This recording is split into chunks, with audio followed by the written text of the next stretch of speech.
Hello everybody, my name is Delene Sheesby. I'm an occupational health and safety practitioner. Right, so we're back to looking at the proposed amendment to the Occupational Health and Safety Act. That would be the 2020 version. We are going to look at Section 8 today, which is the general duties of the employers to the employees. This is a very important section with very important changes.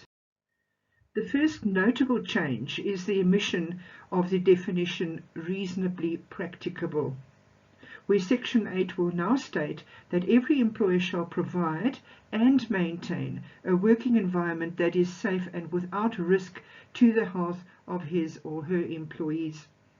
So now the omission of this definition insinuates that it removes the possibility for an employer to make excuses. The employer must thoroughly think through and implement all health and safety requirements and maintain safety in that workplace. It's a case of how well have you done everything you were supposed to. If an employer really cannot meet a requirement, then they can approach the court, who would be open to hear an employer's argument. A most noticeable inclusion is the mandatory requirement for risk assessments, sections 8A through to J.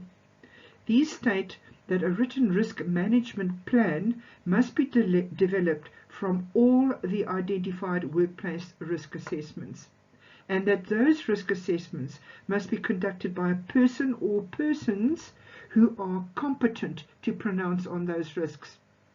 That risk management plan must be available at the workplace if requested by an inspector, and the employer must ensure that no employee is permitted to do any work as contemplated in that section unless the work meets the requirements of the risk management plan. This is very important information, so make sure that it is complied with to avoid hefty incurring non-compliance penalties. It is important to note that this section requires that the employer provides information, training and supervision to ensure the health and safety of employees at work. Plant, machinery and work must be performed under the supervision of a person in authority who's trained and will ensure that precautionary measures are taken. And here in I, all employees must be informed regarding the scope of their authority. Section 13 also states that it is the duty of the employer to inform.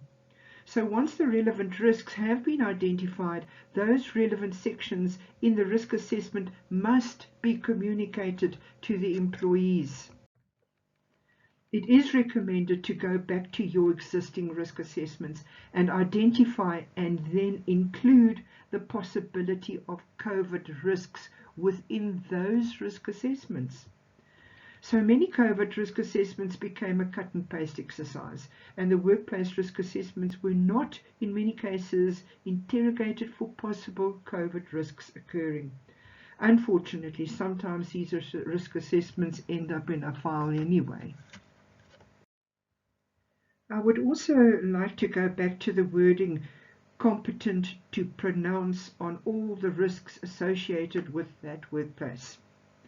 This is an impossible threshold to meet.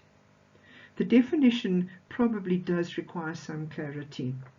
We understand, though, that it's not the same as the SAQA competence or the SAQA applied competence definition, where we look at practical competence, we look at foundational competence, we look at reflexive competence, and we always have to try and achieve the unit standards outcomes and the critical cross-field outcomes.